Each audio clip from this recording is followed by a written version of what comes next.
Hello everyone, I'm Relay and welcome to an episode of 999. This might potentially be the last episode, but I don't know, we'll see. So yeah, let's just teleport to the next section.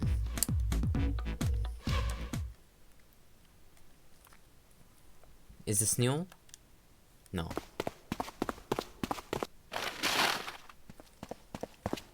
Let's skip until we get to the new parts.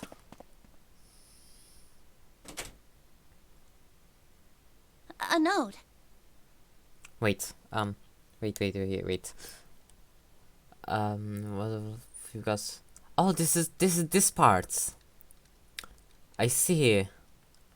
So, yeah, we've come full circle to the first ending we got, but instead we are now going to have different shit happen.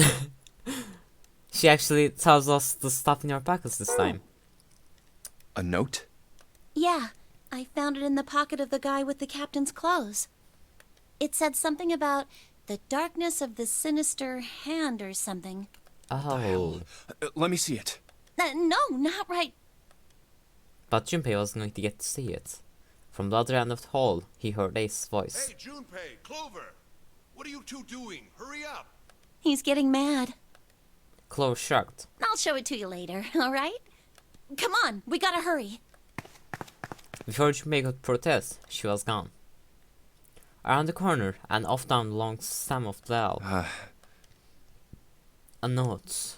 A note. Junpei was curious, but there was something else that bothered him. From the look of that pocket, it doesn't particularly look like just a note.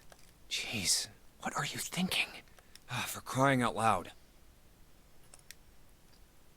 Junpei did his best to convince himself that it would make sense later and ran off after Clover.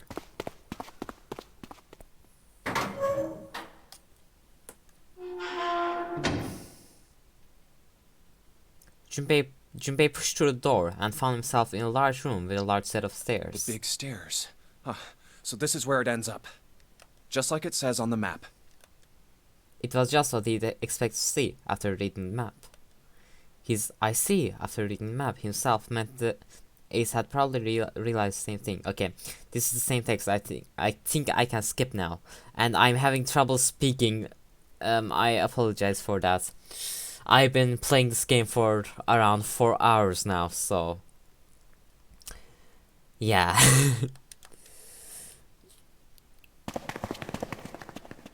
They reached B deck at the same time. Jumpy! Clover! June's face was excited. Something had happened that much Junpei could tell by simply looking at her. What's up?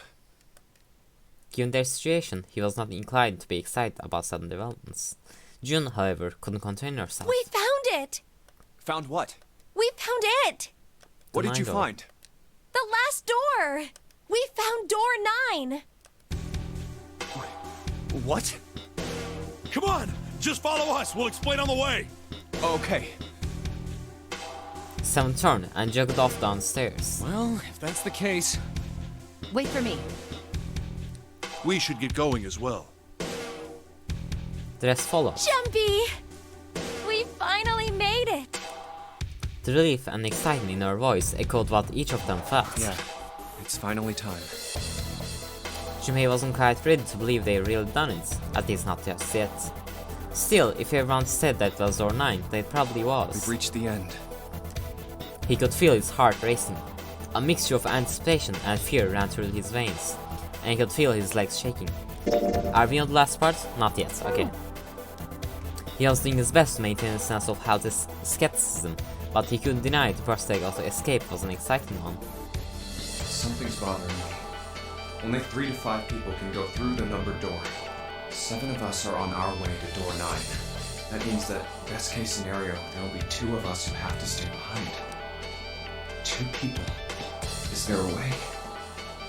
Junpei looked over at the clock. 4:30. We've only got 90 minutes left. I've got no time to wonder about it now. Hey, Junpei! June! What the hell are you two doing? Hurry it up! Santa's voice jolt Junpei out of his reverie. Let's go, Jumpy! June took off downstairs, jogging as quickly as she could. Yeah. Junpei followed.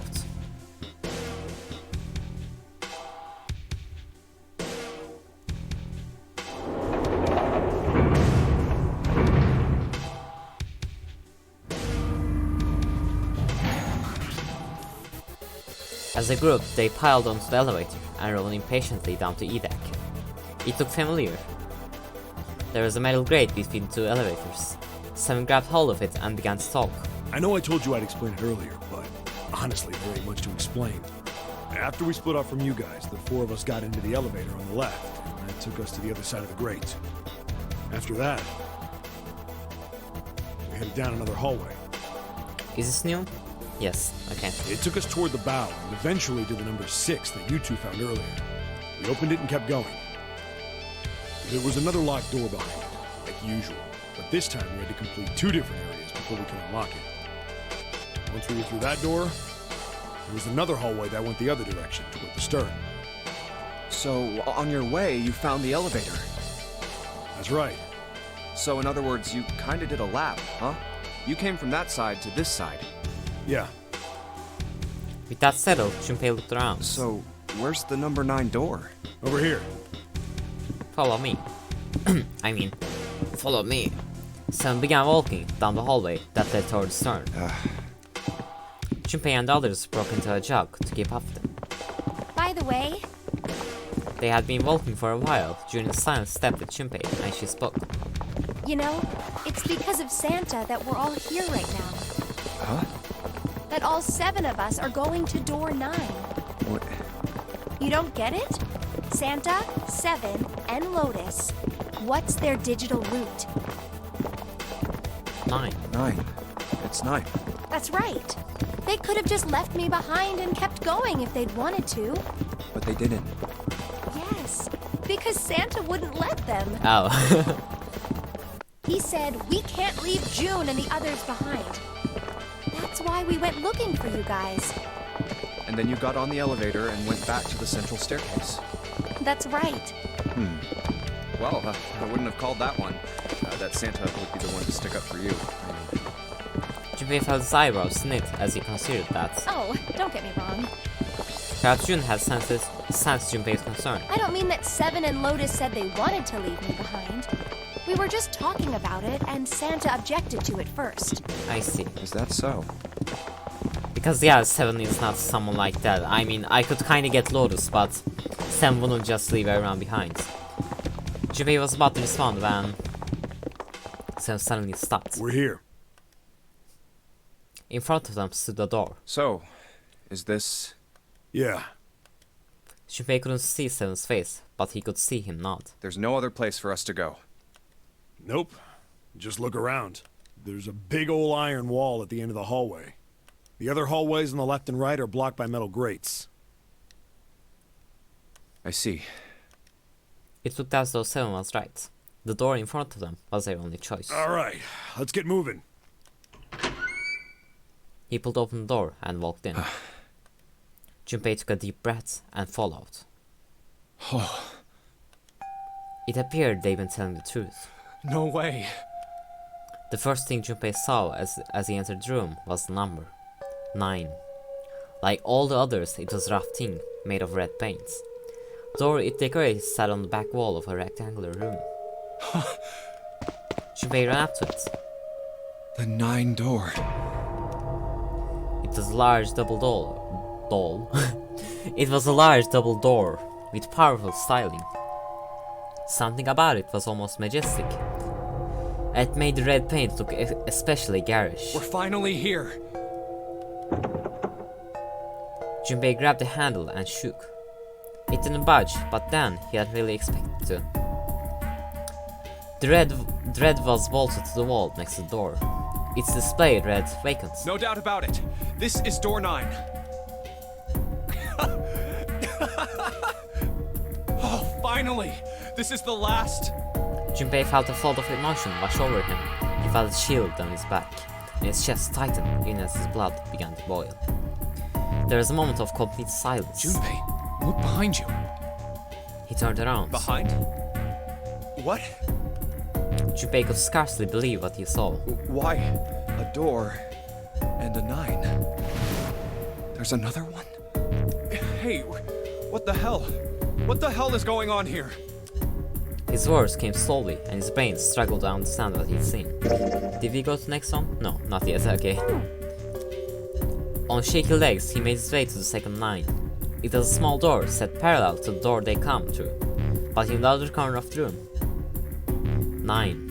There was no mistaking the number, and if any more proof was needed, a red was bolted to the hole near the door. There's a red there too! That means... And of course it won't open. He grabbed the handle and shook the door, not because he expected to open, but because he had to make sure it was real. Why?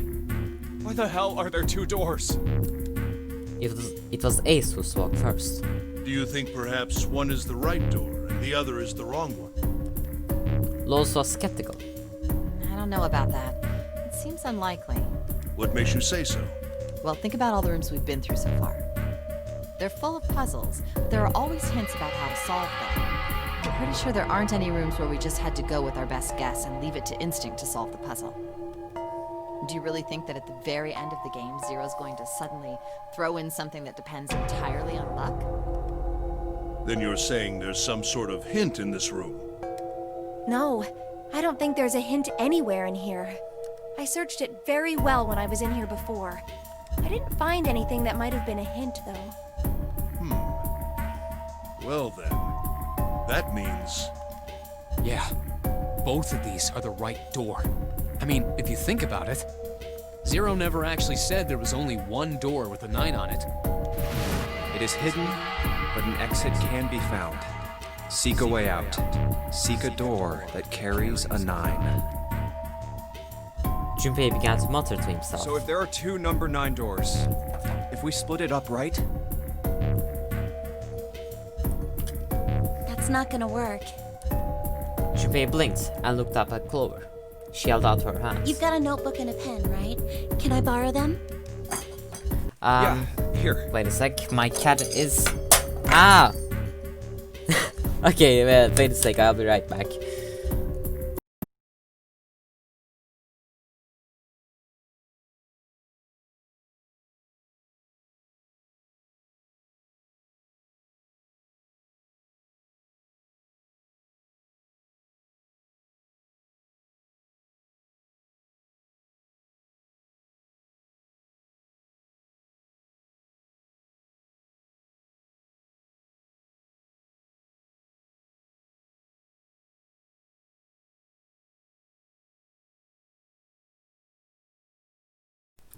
Okay, I'm back, sorry about that.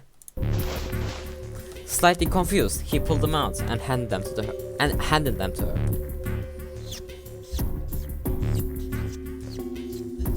Look at this.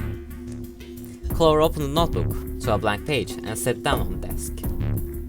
Everyone else gathered around her and watched us as she wrote down a series of numbers. What the hell is that quality? You get it? It's so pixelated. The numbers on the top are all the combinations with digital roots of 9. The numbers on the bottom are the people who don't fit. There's only 8 possibilities if we split up into 2 groups of 3 or 4 people. So... If 3 people go through the door, then 4 are left behind. If 4 go through, then 3 are left behind. Right? 3 people go through, then 4 people left behind, the 4 go through, 3... Yeah.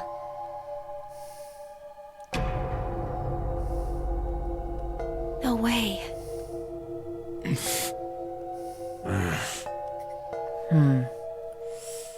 What happens when we add Snake?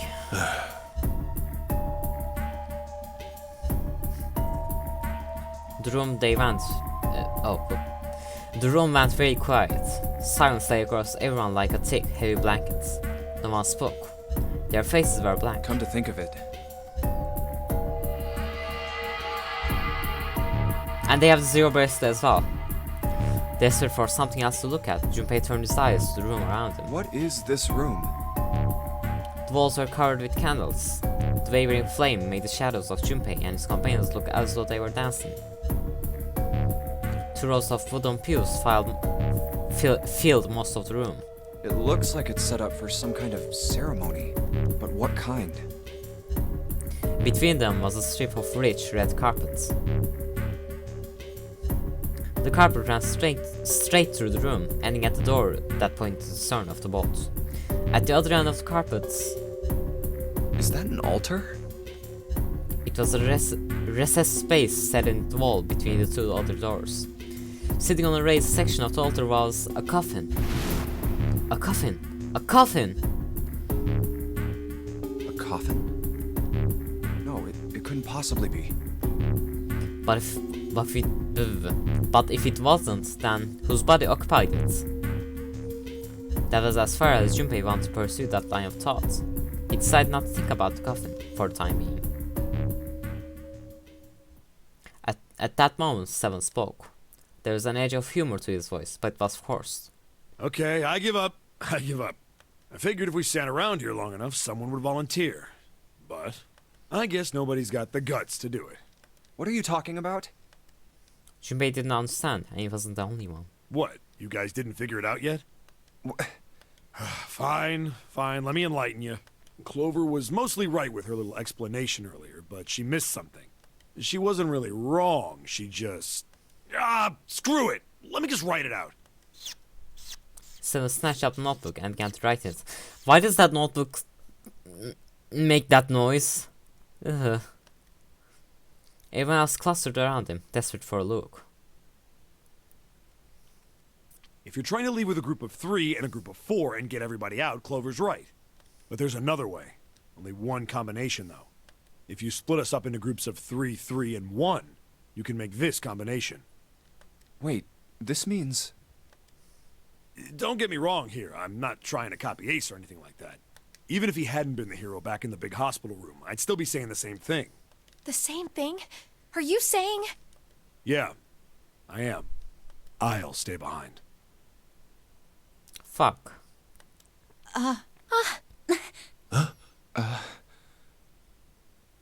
I mean, the guy was a cop, so I'm not surprised that he's this selfless, I guess.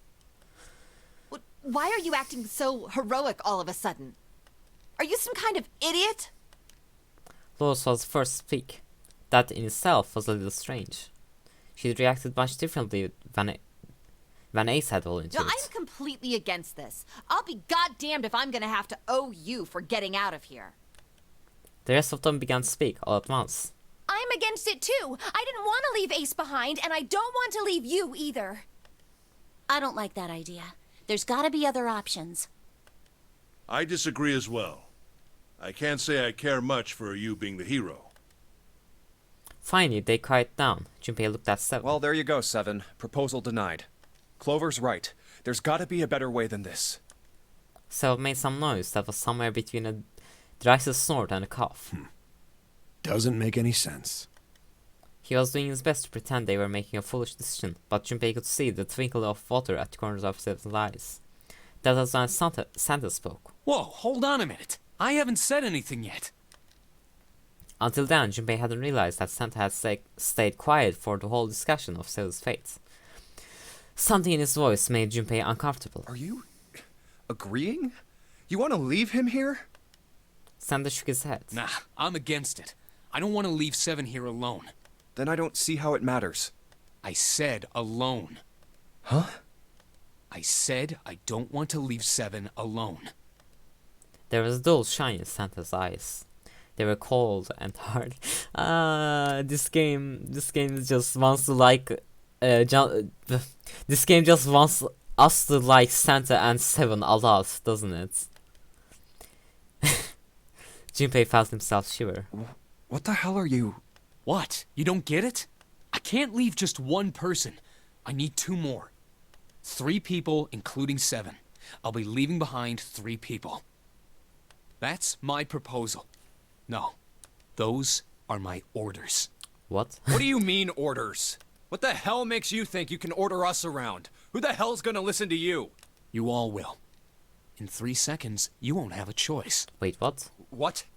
3, 2, 1. Santa was so fast Junpei could barely see him. When he moved, it was almost like watching a dance. His feet moving like lightning.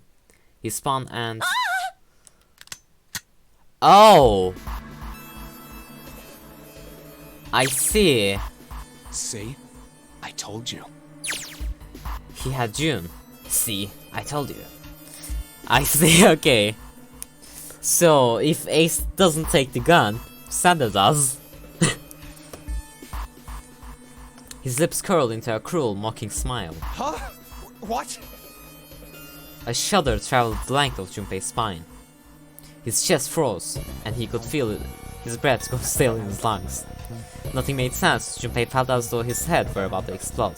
Okay, I trust Santa, so he is doing this for the good of everyone.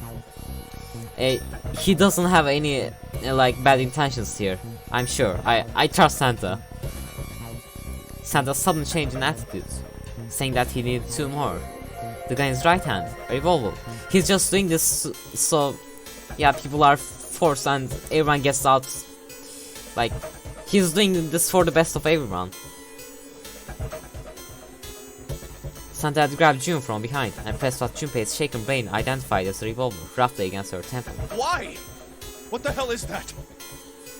Where on earth had Santa possibly found a gun? Junpei's question roared in his mind, but his mouth refused to ask them. Seven spoke, almost as though he had sensed Junpei's confusion. The gun's from the other room. What room? One of the rooms behind door 6. I should have known he was gonna do this. I should have taken the gun. Well, it's too late now, fat ass. Damn it! A mixture of fury and frustration twisted Seven's face, and he glared at Santa. Santa, for his part, didn't so much as flinch. The corner of his lip twitched into a slightly wider smile. Then the smile faded, and he began to move. He walked backward, dragging June with him. Before long, his back was resting against the door. On the wall next to him was Red. He put his hand on the scanner panel, quickly, and then forced June to do the same. Now, time for you to start following my orders. Wait, what? Wait, oh fuck! I understood this. I didn't, I misunderstood this whole thing. I thought Santa was saying... Oh shit. Okay. I take all stuff I said back. I thought Santa was saying I'm not going to leave Seven alone. I'm going to be with him. I thought, and another one of you guys is coming with me. I thought that was what he was saying. But apparently he was saying that I need 3 people to get out of here so you guys can stay with 7. That was what he was saying. Okay, I misunderstood. Okay, I'm sorry. Well, I guess fuck you then, Santa. Ace, Lotus, congratulations. I've chosen you to come with me. Put your hands in the red. 3 plus 6 plus 1 plus 8 equals 18. That was what Santa had meant when he said he needed 2 more. Hey, you deaf? I gave you an order. Okay, I see. I misunderstood this whole thing, I'm sorry. Santa's eyes narrowed to slits. He glared at Ace and Lotus. Like, I'm sure Santa has a reason to do this, but why? Why is he doing this? He was like so nice before, and now he's like this. They stayed frozen, like deer caught in the headlights of an oncoming car. Right, fine. I didn't want to waste any bullets, but you guys just don't get it.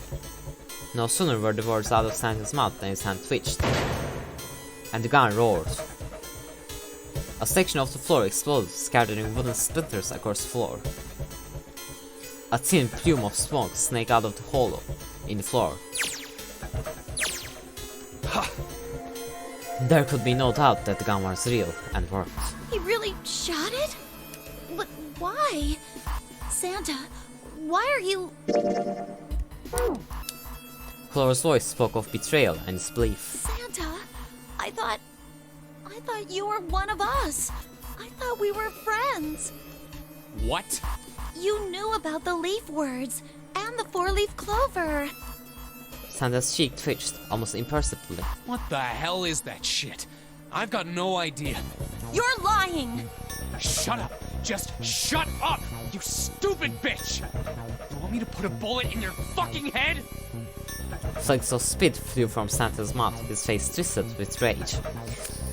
Santa's acting like this, so she doesn't question it more. I believe Santa is a good guy. He has his reasons. He must have his reasons for doing this. Chloe recoiled, her eyes wide. When she spoke, her voice was very small. Santa. He snorted, then shook his head vigorously and turned to Ace and Lotus. Alright, assholes. What are you still standing there for? Get over here and scan those bracelets. I don't have all day. Oh, what's the matter? Your hearing's starting to go? Going senile, maybe? Ace and Lotus still didn't move. It almost seemed as if they couldn't move. June's face was pale behind Santa's arm. Her eyes were wild and her chest heaved with every quick breath, like an animal cornered by a predator. Junpei's mind worked furiously. What were they going to do? Then he realized something. There was nothing they needed to do. There was nothing to debate. That's it. June's safety was first priority. That much was obvious. Doing as Santa had commanded meant that she would be safe from at least 2 threats. She wouldn't be shot and she would leave the ship alive, belonging to Santa, Ace, and Lotus. There was only one thing for Junpei to do. It's the only way. He turned to Ace and Lotus. Please, go. Huh? No way. Jumpy, what are you saying? If you stay here, you're going to be stuck, Jumpy. And so will Clover and Seven. I know, but you don't need to worry about us. We'll figure something out. Right, Seven? Right. You just leave it to us. It's gonna piss me off to do what Santa says, but... Don't worry about me either. There's still something I have to take care of. No, you can't! Ace, Lotus, don't come over! Don't worry about me, please! June was almost crying. Junpei walked around behind Ace and Lotus. He gently placed a hand on each of their shoulders. By the way, I just want to apologize for doubting June this entire game. It seems like I was really wrong about her. I'm sorry, June. Please. And pushed them toward the door. They almost stumbled, then righted themselves and took another step, and another. They turned around, and Junpei nodded. Go. Oh, all right. Fine. Ace and Lotus turned around again and walked slowly toward the door, where Santa was waiting for them. After what seemed like an eternity, they stopped in front of the door marked 9. Santa smiled. Alright, now let's get those hands on the scanner panel. What's the holdup? What? You think I'm fucking around here? I don't give a shit about this girl. The red doesn't need a person, you know? All I need is the bracelet. You get it? Good. Now put your fucking hands on the scanner. I'm not gonna say it again. He shot the revolver harder against June's head, and she winced. Fine. Ace sighed, defeated, and placed his hand on the scanner panel. Lotus went next. Lotus glared at Santa and slammed her hand onto the scanner panel. The four asterisks blinked on. The 4th asterisk blinked on. Good job. Now, Lotus, pull that lever. As soon as the door opens, you get your ass in there. Try anything stupid, and you know what happens, right? Damn it. Junpei could almost hear Lotus' teeth grind. Teeth grind. The door slid open. The door number 9 opened at last. It opened with a low, powerful grumble, a drummler to welcome the chosen few. Good. Go. Lotus and Ace walked through the door, their eyes furious but defeated. Santa waited until they were all the way inside, then hauled himself and June across the threshold as well. Later.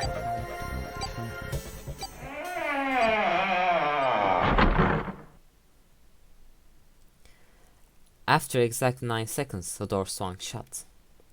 The gust of air it created caused the candles on the altar to flicker and die.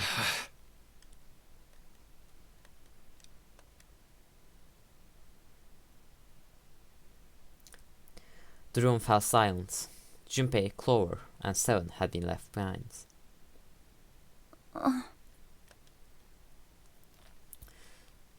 Wait a sec.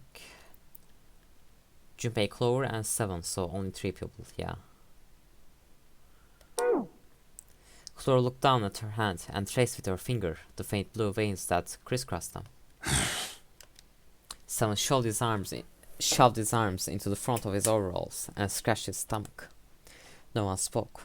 Silence made the air feel thick and oppressive. Desperate for something, anything to occupy his mind, Junpei walked to the larger of the 2 9 doors. He stood in front of it and looked at the red. It read engaged. He moved to the smaller door.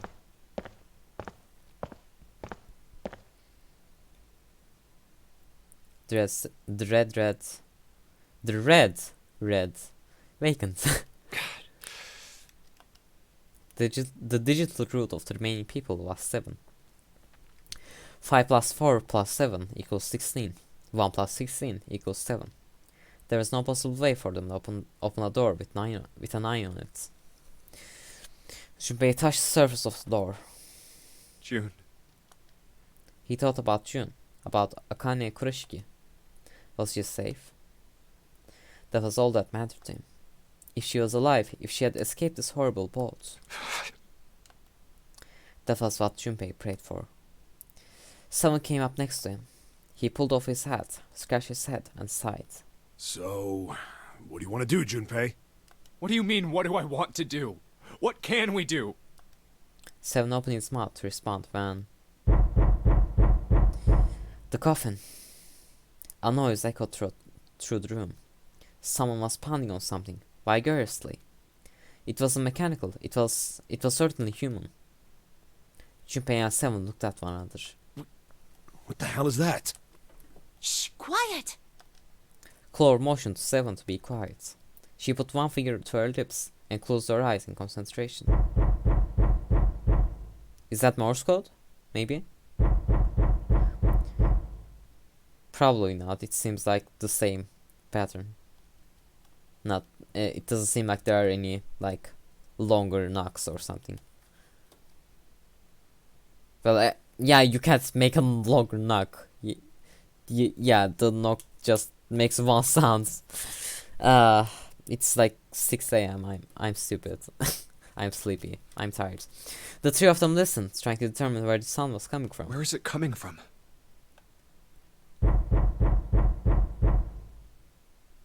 Could it be? Hey, I think it's coming from this coffin. You're right. Well, I guess you could still do Morse code by like waiting longer between knocks. I guess, yeah. I'm not stupid. I'm stupid for thinking I'm stupid. Okay. Let's open it. But how? What are those muscles for? For show? You're telling me to force it open? Just shut up and try! Junpei and Seven grabbed hold of the coffin. They tried to get a good grip with what little purchase they could find, and pulled with all their strength.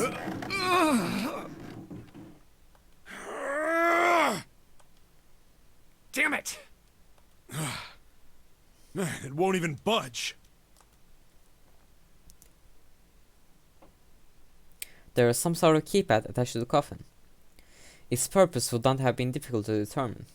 Their eyes were almost immediately drawn to it. Not another one. Yeah, looks like it. Do you think we have to put in the right password or it won't open? I think so. The noise wasn't stopping. In fact, it was getting louder. Whoever or whatever's inside this thing wants out, and now. I know that. But how? Without a passcode, I don't think there's much we can do. They couldn't even tell how many numbers the passcode needed to be. Isn't there a hint somewhere? Well, let's look for one. Unfortunately, there didn't seem to be anything near the coffin. Clover ran to examine the pews, and Seven investigated the desk, but they turned out nothing. There's nothing here. I'm gonna drink some water real quick. It's getting hard to talk. Wait a sec.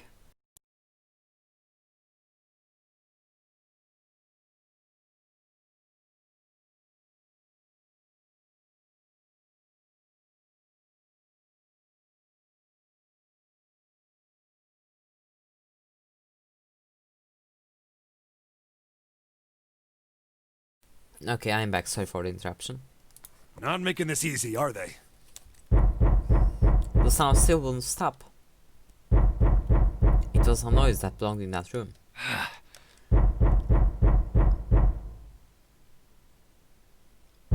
What's the passcode? What am I supposed to do? How can we figure it out? I need something.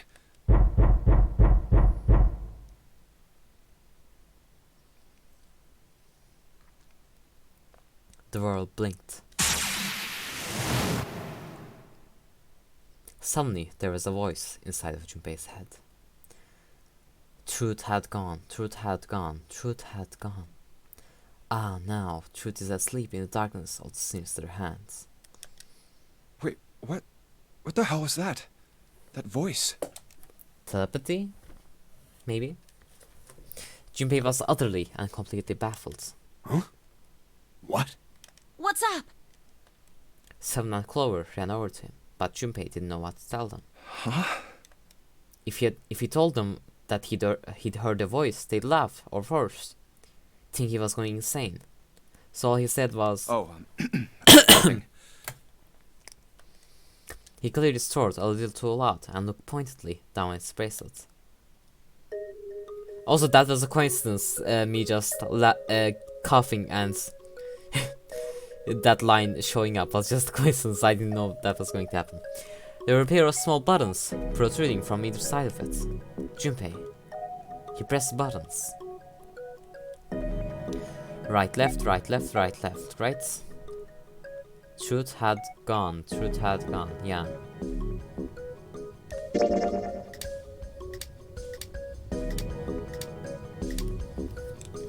That was it.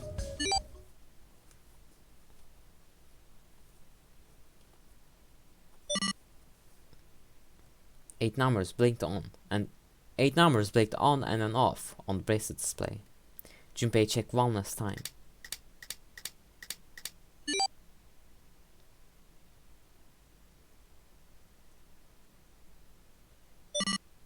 One, 4, 3, 8, 3, 4, 2, 1.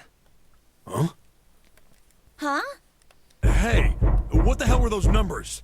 Oh my gosh, are those? Junpei didn't answer. He simply walked straight to the coffin. He knelt down in front of the keypad, running over the numbers in his head so that he wouldn't forget. 1, 4, 3, 8, 3, 4, 2, 1.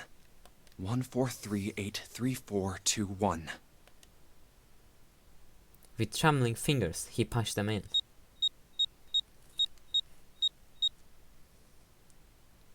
One, 4, 3, 8, 3, 4, 2, 1. That was all of them.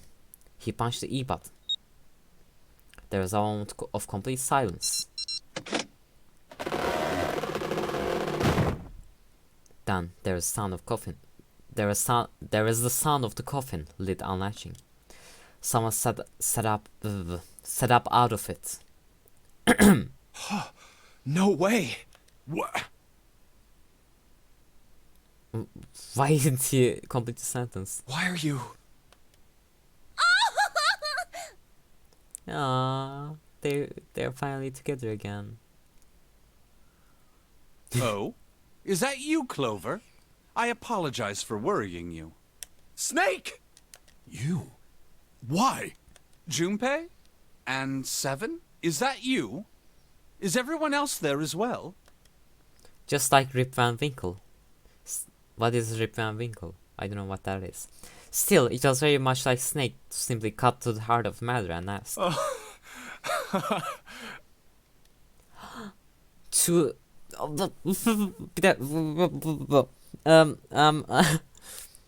Their digital roots make up 7, so the only number they needed was 2. Snake. Jeez. Junpei and Seven shared a wry smile. Clover's eyes were filled with tears.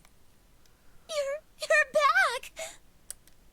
With a cry of joy, she leapt into Snake's arms.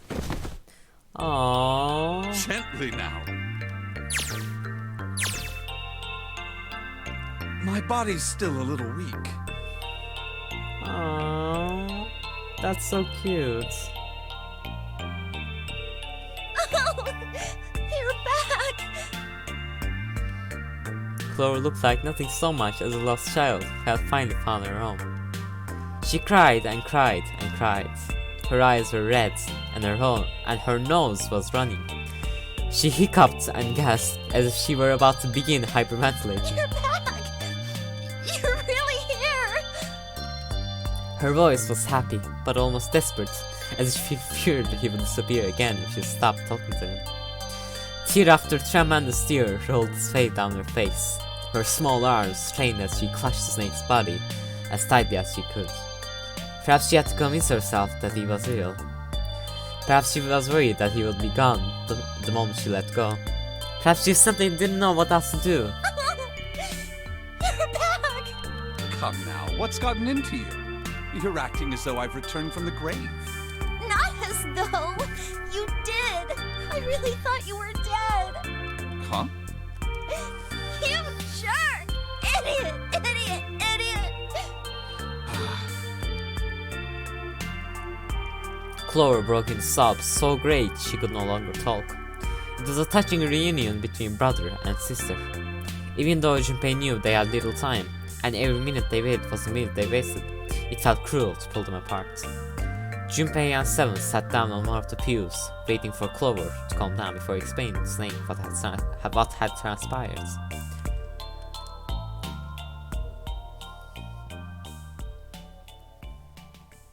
I like this. I see. I believe I understand things rather well now. Thank you. I like this. I hope this is a happy ending. I like the way things are going right now. I like this. In the shower room, there is a dead body wearing my clothes. Because of that, you thought that I was dead, correct? He had quickly and neatly summarized the events of several hours. Yeah. Junpei nodded. You also discovered a corpse in the captain's quarters, and Santa turned on you here, in this room. Do I have it straight? Well, the dead body in the captain's quarters is a surprise. Sorry, there wasn't a good time to tell you. Don't worry about it. Well then.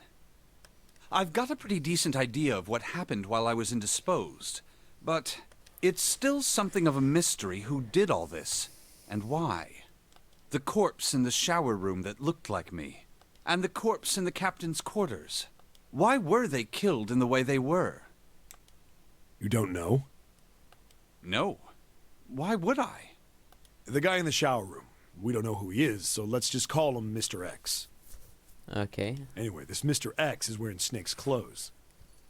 But you're wearing some kind of weird robes.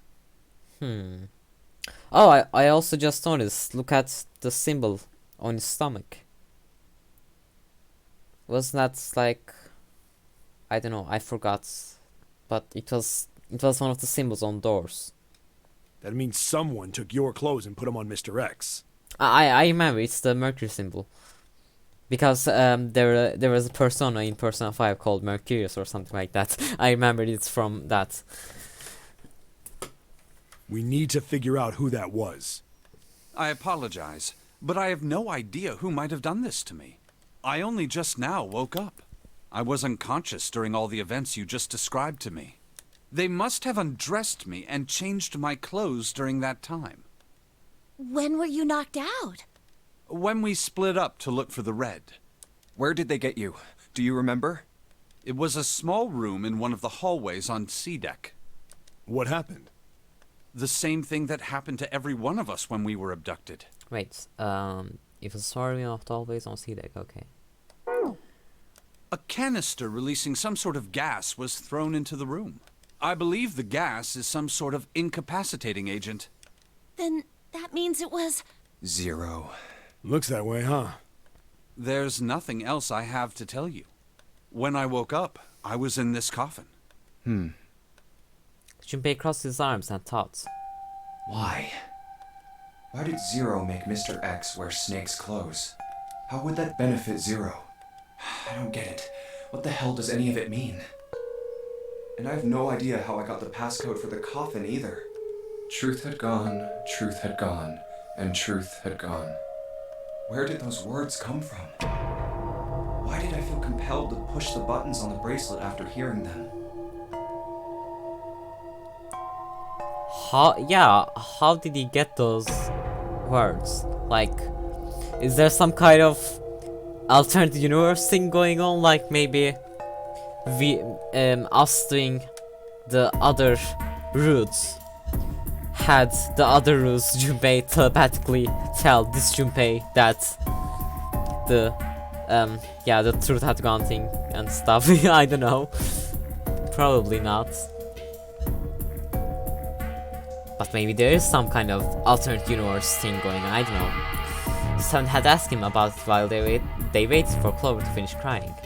He had no answer for him then, and he still didn't. All I know is my fingers moved on their own. It was like I did it subconsciously. I don't get it. What the hell does any of it mean? His mind was a maelstrom of mysteries, clues, theories, and more mysteries. He could barely think. Also, Snake and Clover had been subjects in a similar experiment 9 years ago. The ability to access a morphogenetic field is affected by a couple of things. The first is epiphany, and the other is danger. And someone did actually die. A girl. Her name was... There had been another experiment conducted on this same ship 9 years ago, and a girl had died during it. Morphogenetic field theory. The 2 murders. Switching clothes. The Nonori game. And what a strange thing was happening to Junpei himself. What did he mean by 2 murders? Like one of them was Mr. X, but the captain. Oh, okay, I'm dumb. I'm just dumb. The maelstrom in his head spat out words and ideas that disappeared back into it almost as soon as he grasped them. But as he struggled through them, Junpei began to realize something. There was something that tied all of them together, and the point connecting the dots. Zero. He's the ringleader. The person who trapped 9 of us on this sinking ship. Zero should know everything. If we can uncover Zero's identity, all of our questions will be answered. Who was Zero? Junpei had the beginnings of a theory. If he could only test it, or perhaps... At any rate, we'll have plenty of time to decipher the details later. For now, it is of utmost importance that we escape. Junpei, it was 4:30 the last time you checked the clock, yes? That means we have less than an hour. We must hurry. Hey, how are we gonna get out of here? Isn't that obvious? Through the other number 9 door. 5 plus 4 plus 7 plus 2 equals 18. 1 plus 8 equals 9. Oh yeah, you're right. With Snake, we can open the door. Don't tell me you hadn't figured that out. As they sniped back and forth, Junpei glanced at Snake's left hand. He was wearing a bracelet with a 2 on it. Come on, you gotta tell me these things. I, assumed you'd figured it out. Forget it. Let's just get going. Seven stumped off toward the smaller number 9 door. Clover, Snake, and Junpei followed. Seven quickly laid his hand on the red, and an asterisk appeared on the screen. Junpei and the others followed suit, and laid their hands on the scanner panel. Soon there were 4 asterisks on the screen. Seven glanced at them, then laid his hand on the lever of the red. Alright, you guys ready to go? Yes. Yep. Junpei paused for a moment. Not yet. Huh? Before we go in, I'd like to check something. You want to check something? Yeah, but before I do, Seven, could you pull the lever? Wait, what? Because we. Oh, I see. I want to make sure we can verify with just the 4 of us. What do you mean? We don't need... Just do it, alright? But if the door opens, don't go in yet, okay? Please, this is really important.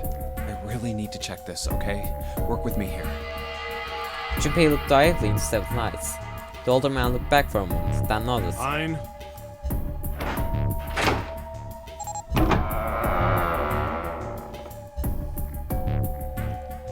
Seven pulled down on the lever, and door 9 creaked open. Then they waited. 6, 7, 8, 9.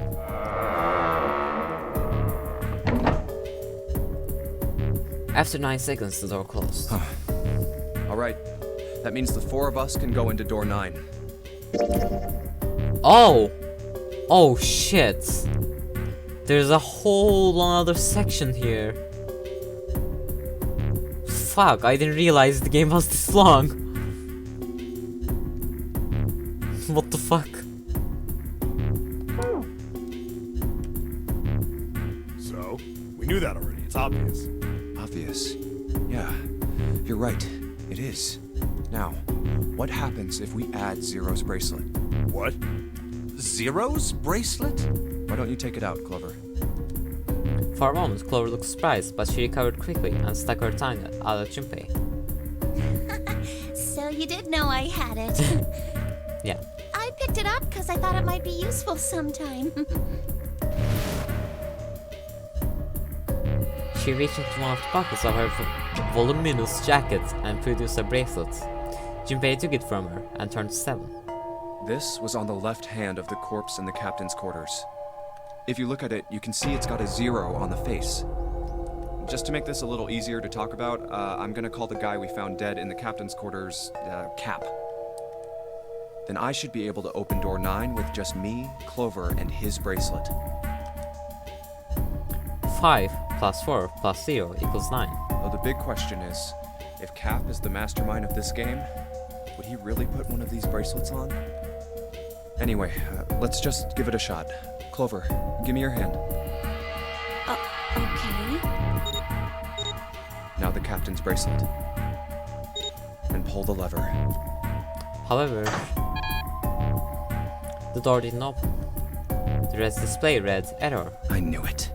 Now, what does this tell us? Maybe the bracelet has to be on your wrist in order for it to work? No, that's impossible. Did you see how the panel showed a 3rd asterisk when I scanned Cap's bracelet? Whether or not it's on your wrist doesn't matter. All you have to do is put the bracelet near the panel for it to register. Seven waved his bracelet in front of the scanner panel. Sure enough, a single asterisk appeared on the red. Huh. Looks like you're right. See? So what does that mean? There's only one possibility. That bracelet isn't the number 0. Is that what you're saying? That's right. Then what number is it? Let's find out. Junpei, scan the bracelet with this combination. So let's assume it's 6. So 6 plus 2 is 8, plus 5 would be 13, so that's 4. No. So 6 plus 4 is 10, and then no. So 7, 14, and that's 5, and then plus 6 equals 11, so that's 2, no. This is 6 plus 7, 13, so that's 4, and then no. 7 plus 5 is 12, and then add 6 to that, so that's 18. Yes. Let's try 7, me, and Cap. 7 plus Junpei, 7 plus 5 equals 12. 1 plus 2 equals 3. If this combination opens the door, then Cap's bracelet is number 6.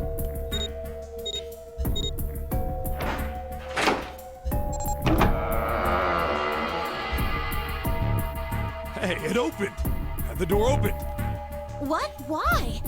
What does that mean? Both Seven and Clover seem rather shaken, as they turn to look at Junpei for answers.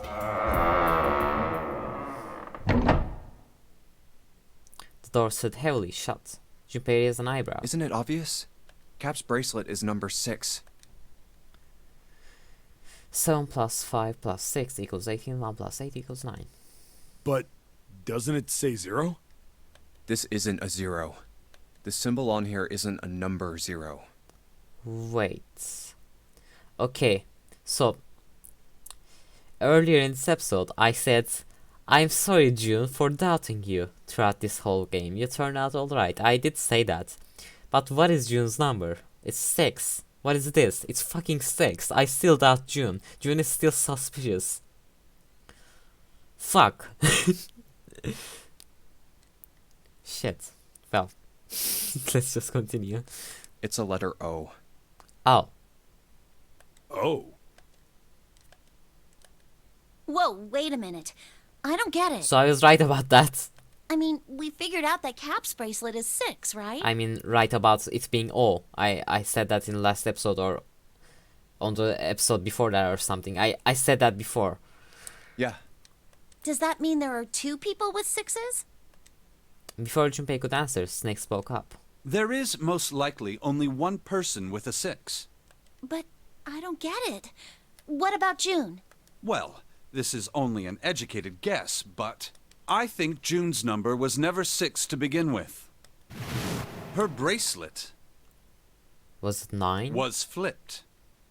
In other words, June's real number is 9. So what is the Nightman's number then? That seems the most likely. Then all this numbered door stuff was just a load of crap? Why would you say that? Wait, if June's real number was 9, they can't go through, right? Oh no, they can go. Wait, no, they can't go through. Yeah, they can't go through because it doesn't make a 9, right? Their numbers. So Santa is 3, Lotus is 8, so that's 11, and then you add who also then.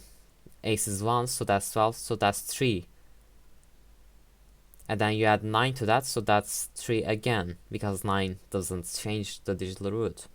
So that would mean they all die if it's 9. So it can't be 9, right? Because if June is 9, then the numbers wouldn't match up.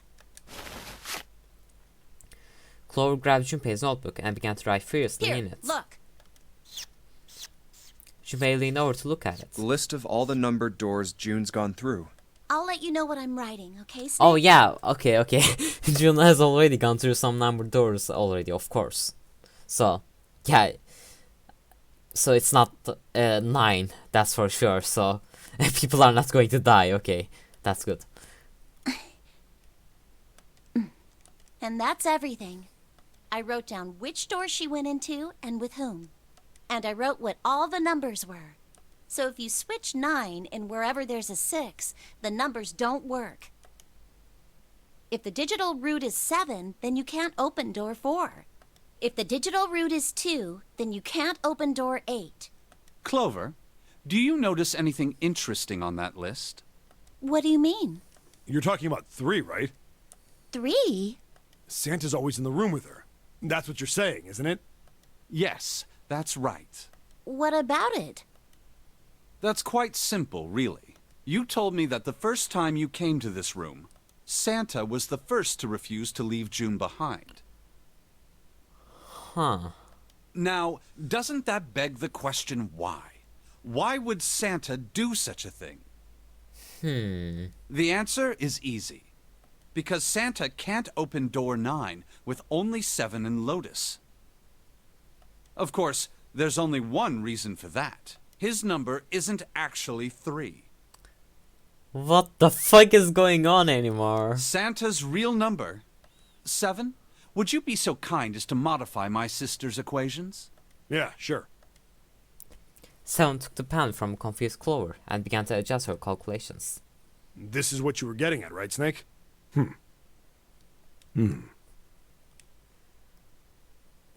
He read out the changes he'd made. When he finished, he looked at Snake. Snake smiled. Thank you. That is exactly right, 7. Santa's true number wasn't 3. It was 0. Oh. Shit. Wait. Wait, in the last ending, we couldn't find Santa there at the last place. Santa wasn't there, we just found June. Fuck. Wait, holy shit. Okay, fuck. No way. Santa is 0? And June was 9, not 6. Conversely, Santa was 0, not 3. Okay, holy shit. This is like what's real what's happening? Plus 3 and minus 3, they cancel one another out. Nothing appears out of order. Santa was still playing by the rules of the nonary game this whole time. Precisely. So you're saying Santa planned this whole thing? I'm not sure if he acted alone or not, but I think it is safe to conclude that he is 0, if my hypothesis is correct. Okay, holy shit. So what does that mean about the other endings? And wasn't Santa dead in one of the endings? Chloe bit her lip. She seemed to be having some difficulty believing her brother's explanation. Junpei. Junpei remained silent and thought. So the Nightman was 6, I guess. So Ace was also in the wrong about his Nightman bracelet working. Snake's hypothesis. Something doesn't seem right. June's bracelet being flipped. Even if that were possible, that would mean there are 2 number 9 bracelets. And if that's the case? No. Oh, wait. Yeah, that could... Yeah, that doesn't mean Nightman was 9, actually. I guess they thought that because O was actually 6. So, what was the Nightman's number, right? In that case. Alright, that's enough talking. Let's go. It's high time we went through that door.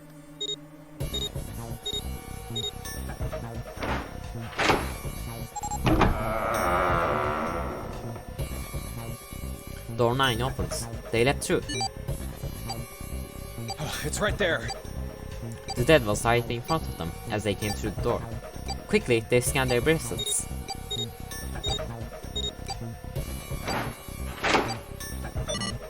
And detonators stopped. Oh. After pausing for a moment to catch their collective breath, Junpei and his companions headed down the long hallway in front of them. All right, let's keep going. At the end was a set of stairs leading down into the ship. I think these stairs go to the bottom deck. They leaned out and looked over the sides. Looks dry. Okay, we are still in this section. There's still a lot to do. Let's head down. After deciding it was safe, they head downstairs. Before long, Junpei and his companions found themselves on the bottom deck. They turned left into another hallway, at the end of which they found another door. Hey, it's a... And of course, there was a symbol engraved over the keyhole. It looked like the sort of harpoon one would use to hunt fish, the kind with 3 prongs. Snake traced the shape of it with his finger. This is the Neptune symbol. There must be a key around here somewhere. Neptune key. I only have the Uranus key card. Clearly, it wasn't going to open this door. It's a different planet. Plus, it's the wrong kind of key. Let's turn around and go back for now. Yeah. After examining the door for a few more minutes, they gave up and headed back the way they come. Hey, another door. With a little more searching, they found a metal door. And a card reader this time. A symbol was engraved onto the card reader. It's the Uranus symbol. This is the place. He muttered to himself and slid the card through the reader. It beeped once, and the light on it turned green. With a heavy metal groan, the door creaked open. Junpei, Clover, Snake, and Seven looked at one another, nodded, and stepped through. The room they found themselves in was full of books. Wow! It's totally full of books! There's so many. I don't know where to look. It looked remarkably like a library. Not the sort of library where large numbers of people come to read books. More the sort of library that was simply a place to store books. He felt a little overwhelmed by the sheer number of books, but Junpei did his best to speak with authority. Alright, if we want to get through that door out there, we need the Neptune key. I say we split up and look for it. Okay. Very well. Sure thing. Good. Let's get started then. We don't have a lot of time. Hurry. Alice, I know who this is, but Alice sleeps in a small chamber past the forest of knowledge. As he began his search, for reasons he didn't fully understand, Junpei felt those particular words float through his mind.